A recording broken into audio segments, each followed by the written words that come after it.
Hey, good morning, everybody. Bob Trade Genius, the 12th of July. And I just want to just talk about SPY here and just trying to get a perspective and sense from when we may start seeing a reversal in the market. And so we have an indicator, we talk about this one a lot. It's basically our moneymaker indicator. And on a weekly chart, it's extremely reliable in terms of pointing out when we think a momentum move has completed. And ironically, this has been a pretty normal market other than it should be more choppy week to week, but it's not. It's just really algorithm driven, so there's no humans in these moves, so they just get extreme then collapse. And so right now we're in the middle of another 7 week move of no down weeks at all.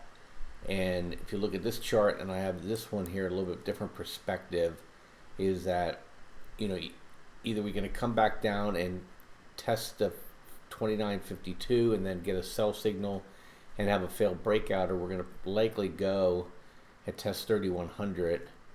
And if you just look at Fibonacci lines here on a weekly, is that you got to respect that 3349 could be in play here, another 10% move higher in the market. As absurd as that sounds, but there's just so much money out there laying around that, and so much stock buybacks, that I think people are anticipating lower interest rates, so companies will be able to continue to buy back their shares and still maintain at least current debt ratios. I mean, eventually it's going to kill them, literally, but until then they're just going to keep dancing, as Chuck Prince from Citicorp said in 2008, before Citicorp almost went out of business. But heading back to here is that, we're reaching an inflection point here.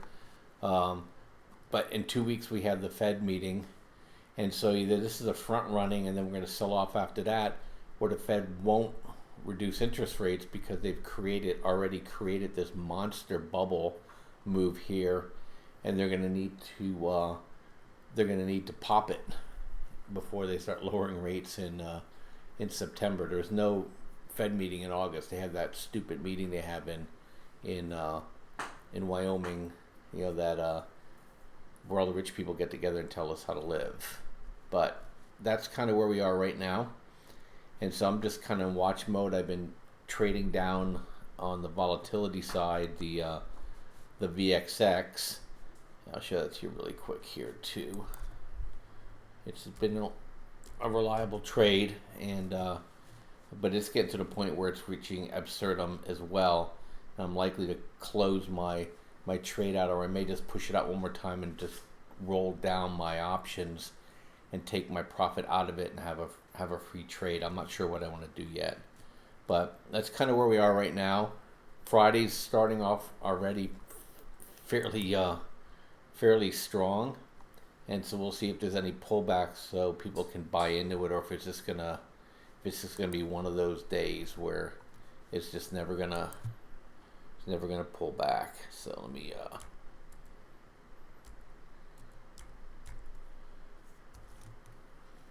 and so here we are right now. It's been all night long. It's been right up here. It's been capping out at 3,008. This is SPX, so that's about 312 on the 312, 313 on the ES futures.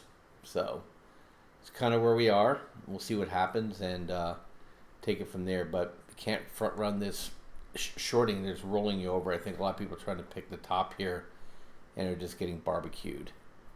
I'll catch you later, and we'll have a lot to say this weekend. Bye-bye.